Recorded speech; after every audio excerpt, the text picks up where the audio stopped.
My fellow Americans, we have reached a national state of emergency. This has now become the largest and longest shutdown in the history of the United States of America. And in today's video, I'm going to talk about what I think is essentially the only solution, which is backed by our president, the one that we elected, who won a mandate every single swing state, plus the popular vote, whose American voices were resoundingly, clearly, robustly heard on November 5th, 2024.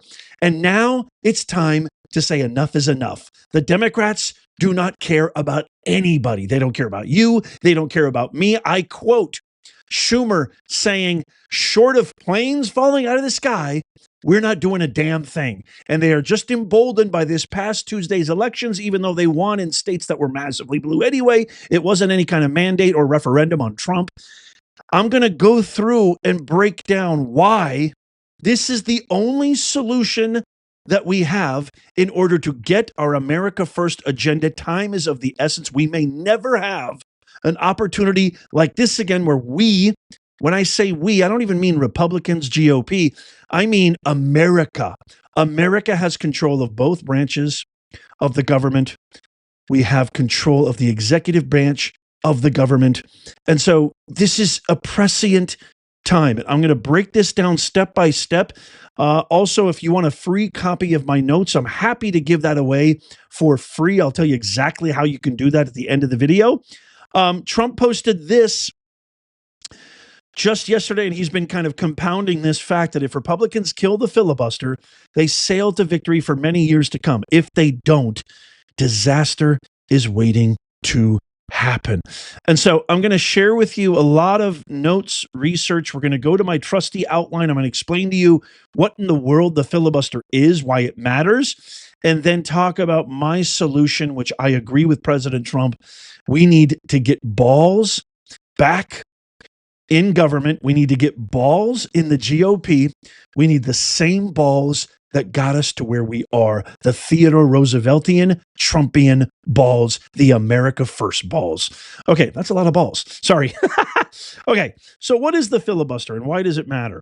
So the origin of this, the filibuster is not the Constitution. A lot of people probably don't know that. The Senate adopted this cloture rule in 1917 to end debate. Since 1975, it has required 60 votes. So you always need 3/5 of the Senate to end debate on most legislation. Now, this is where the Democrats, in their slimy, vindictive, fake news way, they keep promoting and advocating everywhere they go. Well, the Republicans control the House. The Republicans control the Senate. The Republicans control the executive branch. It's your shutdown, when they know full well that we would have ended the shutdown before it even was possible if that was the case. But we need 60 votes. So we need Democrats to get on board. The modern use of this, the number of cloture attempts to end debate has exploded, more than 2,500 since 1917, more than half in the last 12 years. The functional effect gives a minority of approximately 41 senators the power to block legislation, even when a majority supports it. So it's another way of kind of checks and balances. But the important caveat here is it applies mostly to legislation, nominations, and some other items have been accepted via rules changes. I've left links to all my sources so you can check those out if and when you decide you'd like to download this free PDF of my research notes. Okay, so the case for keeping or reforming the filibuster. Let's look at kind of the pros and cons, and then we'll talk about what I think is the only way that we can move forward. So it's a safeguard for the minority and institutional stability. By design, the Senate is the more deliberative chamber. The filibuster reinforces that slower moving, consensus seeking tendency. People call it a vital check.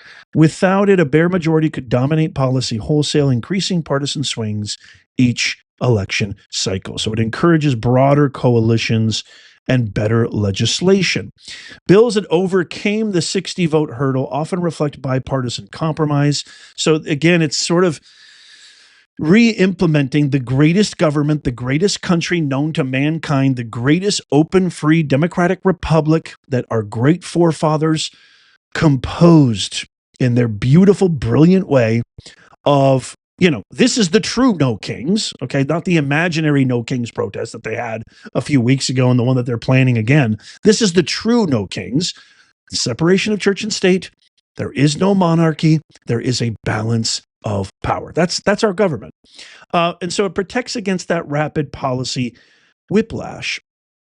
If major legislation can be changed or repealed with simple majorities every few years, greater instability results. The filibuster slows that dynamic. So it has an institutional precedent and a caution about regret. Historical warnings, past changes to rules, i.e., for nominations, later empowered the opposition when power shifted. Some senators fear the same for legislation. The Senate itself recognizes the filibuster's deep roots in its institutional design. So just another sort of guardrail for checks and balances, but the case against it here. The people elect a majority. When 41 senators can veto that majority's agenda, the link between voter choice and governance weakens. So this is about democratic legitimacy and the majority rule concerns. When minority obstruction becomes majority frustration. This is going to really come to fruition as I explain further. So for an example, the rule even means even bills with 55 or 56 votes, which is the majority, cannot pass if 60 cannot be reached. And this results in gridlock and paralysis, which is exactly what is happening right now. I'm telling y'all, this is the video you got to share. Anybody who's anybody, your family, your friends, your neighbors, your sisters, cousins, boyfriends, hairstylists, boyfriend, whatever, anybody that you know, your coworker, your boss who says like, well, this is all because of Trump and the Republicans, share this video. It explains it in great detail. And if they don't want the truth or the facts, that tells you everything you need to know. With polarization high, the filibuster is no longer a rare exception. It's the rule. So we've become a house divided unlike any other era. That's why you hear all this talk about civil war. There's not going to be a civil war. It's just not going to happen. Never in a million years. But we are the most divided nation in probably since, so over 150 years, since that time of that dreaded civil war in the 1860s.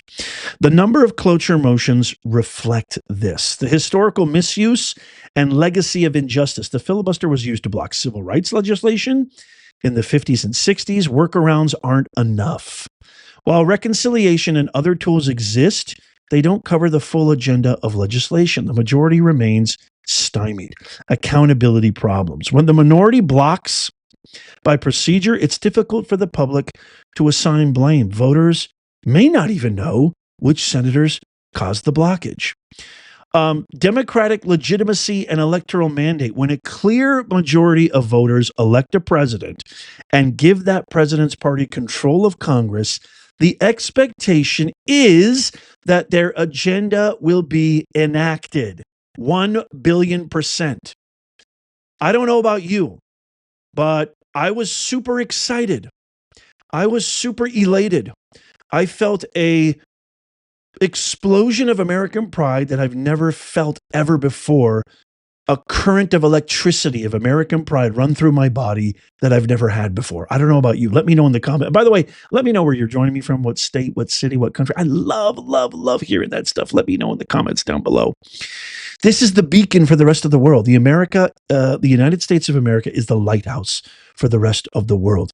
When we vote for our guy, when we vote for our senators and our representatives who represent us in our government, we expect everything that we agreed upon to be enacted. That's not what's happening right now. And Schumer, Hakeem, and the Democrats, they just don't give a damn. They don't care about the American people. They only care about themselves. So if the minority uses the filibuster to routinely block every bill, regardless of merit, it effectively nullifies election outcomes. So the whole purpose of this video is to acknowledge that what we are facing right now is an extraneous circumstance that requires balls, that requires extreme measures. So extreme times always require extreme measures. Difficult times require difficult decisions. Example, After Barack Obama's 2008 landslide, Democrats briefly held 60 seats. Once that supermajority dropped to 59, nearly all major legislation required concessions or died, even though Democrats still represented tens of millions of more voters than the Republican minority. The same dynamic occurred in 21 and 22. Senate Republicans filibustered voting rights, police reform, and labor bills that had broad public support, sometimes with 55 or more votes. In this context, ending the filibuster can be justified as a defense of majority governance, not an act of partisanship. The constitutional design, majority rule as the norm. This is the Constitution. The framers never intended the Senate to require a supermajority for routine legislation. The Constitution explicit. This is really, really important. This is why I identify as a constitutional centrist, not a Republican, not a right-winger, and definitely 1,000,000,000% not a left-winger. The Constitution explicitly lists the few areas needing supermajorities: treaties, impeachments, constitutional amendments, and veto overrides. Hamilton warned in Federalist Number 22 that supermajority rules, quote, destroy the energy of government, end quote, and subject it to, quote, the caprice or corruption of a small junta, end quote. The filibuster, which arose accidentally in the 19th century, it hardened into a 60-vote norm only in the 20th directly conflicts with that intent. When obstruction becomes constant, this is important. Listen to this, everybody. Feel free to screenshot and quote this, as much as you want. When obstruction becomes constant, the minority is effectively rewriting the Constitution without amendment. I'm going to repeat that. When obstruction becomes a constant, which is what's happening right now, the 38th day, almost the 40th day of government shutdown, air traffic controllers, $0 on their paycheck, the most stressful job on the planet, military personnel, federal employees, left and right, having to get Uber jobs, second jobs, third jobs, just to put food on the table. This is the 15th vote that the Democrats have shut down the government.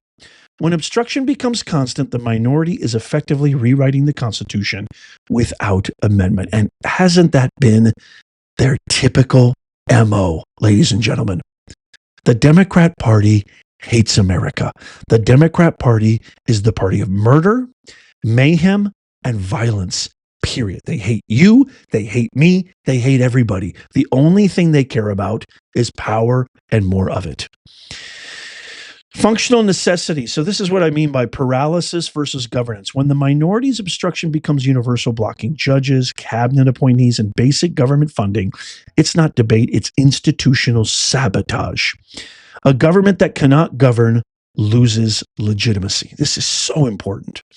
Here's a historical parallel because, I always bring the receipts.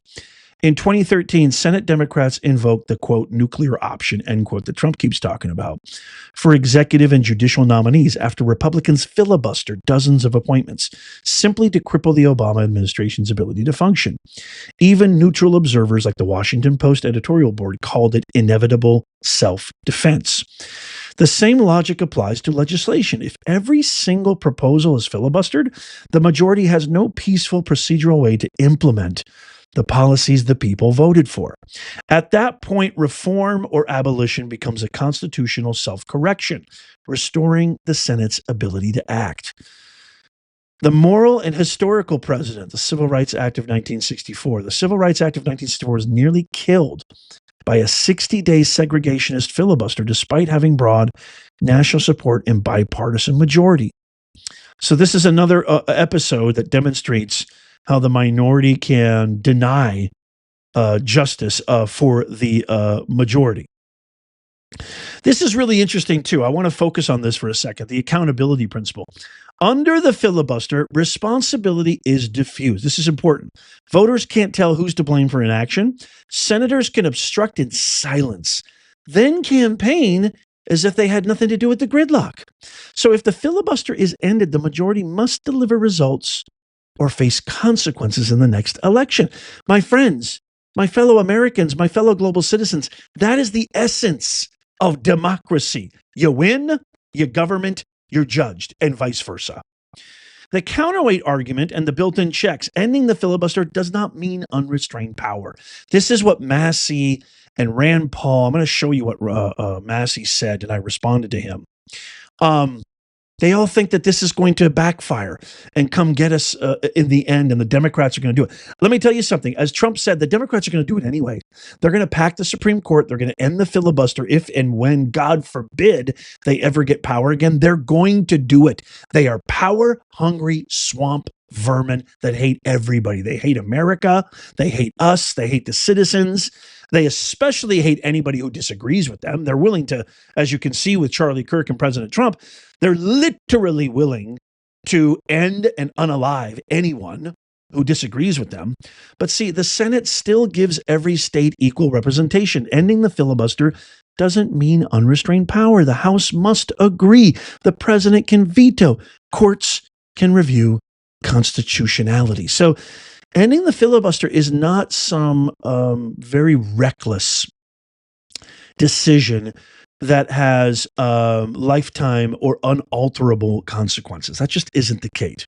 Those are the real constitutional checks. The filibuster, this is really important, is an extra constitutional one. So I hope that really is not lost upon anyone. So why is now a special case? This is what I mean by the hostage moment.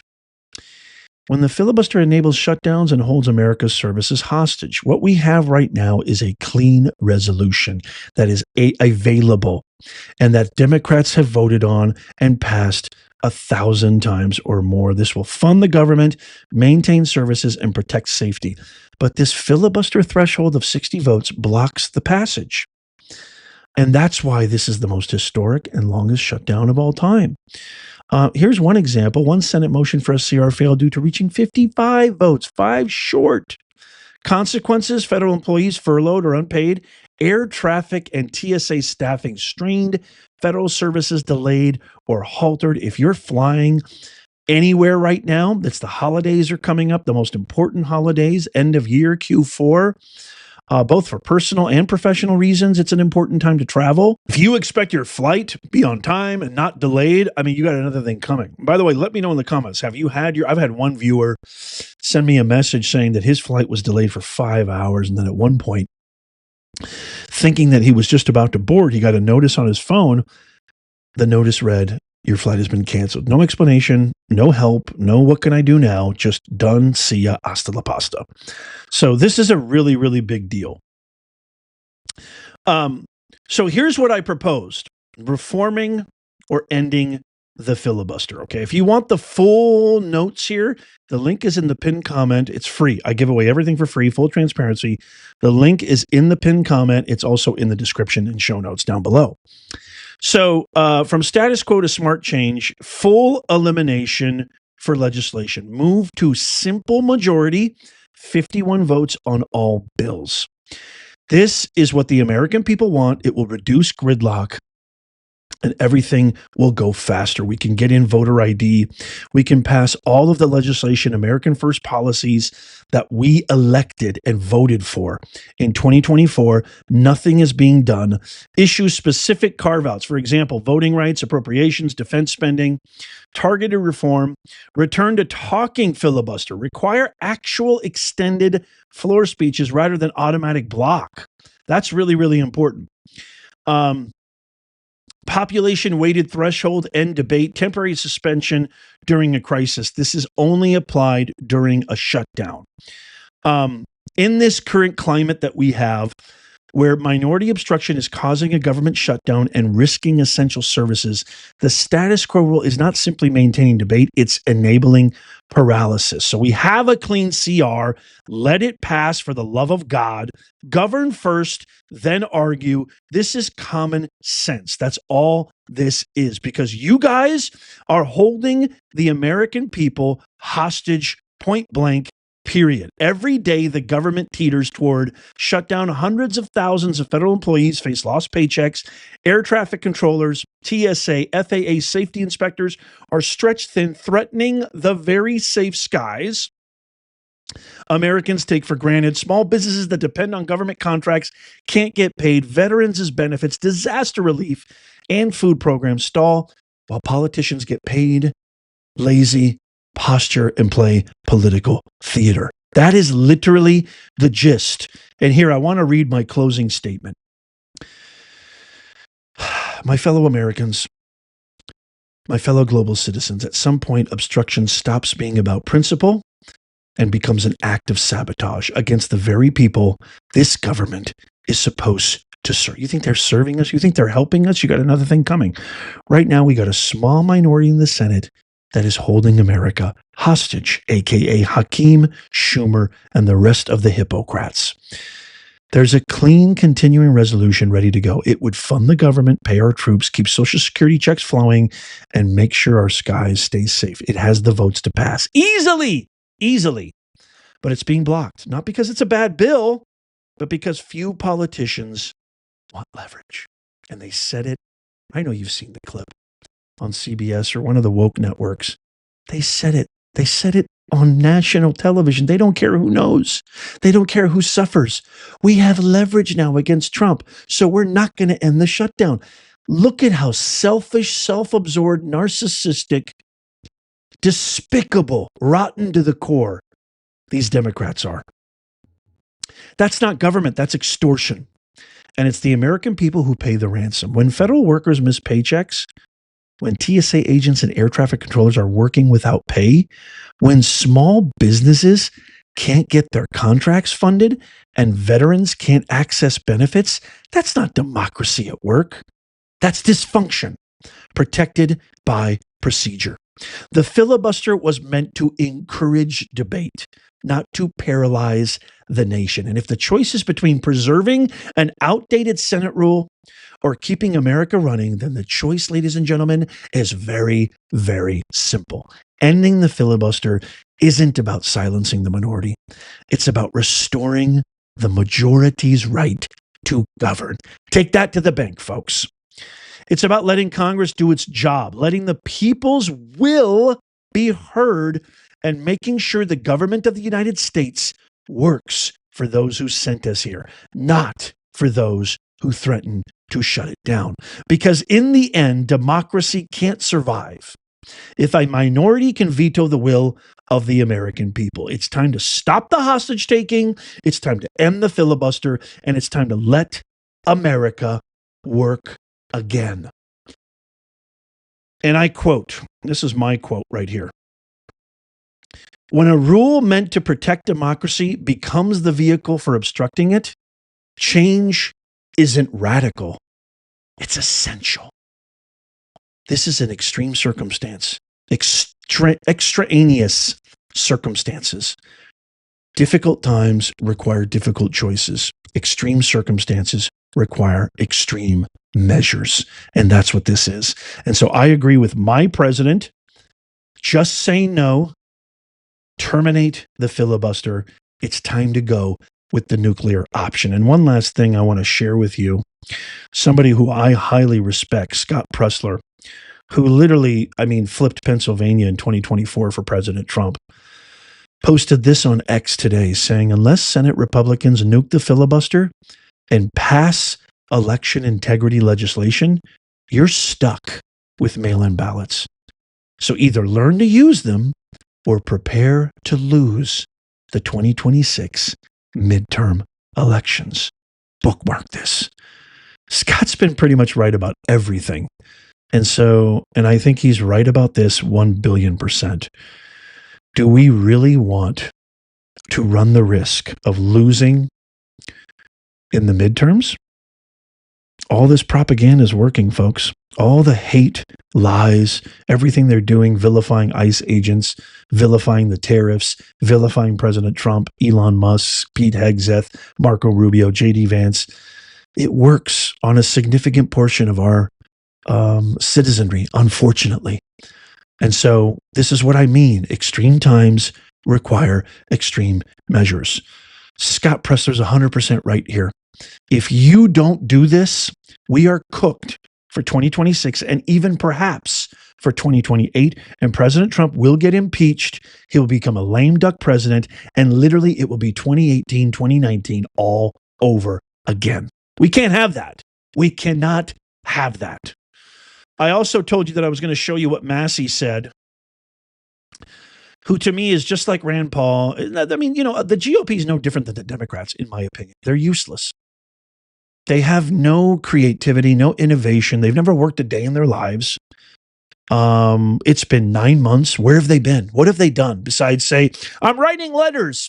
You know what I'm going to do? I'm going to open up a new committee. That's what I'm going to do. I'm going to open up a committee. Oh, guess what, guys? We have another investigation. Do something. I'm sick and tired of your letters. I don't want another committee hearing. I'm sick and tired of your investigations. What have you done? Rand Paul has been in the Senate for God knows 30 years. I don't even know how long. And Trump has done more in 9 months than that guy has done his entire abysmal career. Whatever happened to Fauci, Rand Paul? I thought you were going after him. All talk. Well, check this out. Here's Massey defending keeping the filibuster because right now we don't have the votes, and Thune is one of them. It's a conservative principle that passing laws and spending money should require more than a majority. If you make it easier to pass laws and spend money, you'll get more of both. This is why the Senate should not nuke the filibuster. It will come back to bite us. He's just as bad as the Democrats, fighting the will of the American people. Nobody elected you, Thomas. Nobody elected you. We elected President Trump. This is what we call taking the high road as a guise to just being a scared little pussy. That's what Thomas Massey is. He is kowtowing to God knows what, defying the American people and defying President Trump. And we're saying, no, enough. This is ridiculous. We got to get things cooking. We need the same balls that got us here. So GOP, you need to get your balls. You need to play the game. You need to listen to Trump. You need to end the political theater, kill the filibuster now so we can get our America First policies into cemented law now. And if you agree with me, please tap that thumbs up. I can't wait to get your thoughts on everything that we discuss. And by the way, if you think I'm wrong, if you're like, Nez, no, we cannot nuke the filibuster, let me know in the comments. I love hearing from you guys, and I love being proved wrong. I'm not one of these egomaniacs, and you must listen to me. And I was never like that in my classroom, too, when I used to teach. I'm not a finger wagging, listen to me or else. I always taught my students that this isn't what you should think. You should learn how to think, how to critically assess, which is why I really focused on Aristotle's principles of rhetoric, which dissected author, purpose, and message, ethos, pathos, logos. So prove me wrong. If you've got something to say it in the comments, as long as it's not personal ad hominem, because I just get rid of those. Those are all spam. No links. Don't leave any links. Just leave me a comment and let me know what you think. Tap that thumbs up, and I can't wait to hear from you. Check out these videos. Just in case you missed them coming up on the screen right here, you can click those and watch those right now. Tap my face right here to subscribe and follow. It's absolutely free. And as always, may God bless you, and may God bless the USA and all who defend her. I'll see you soon.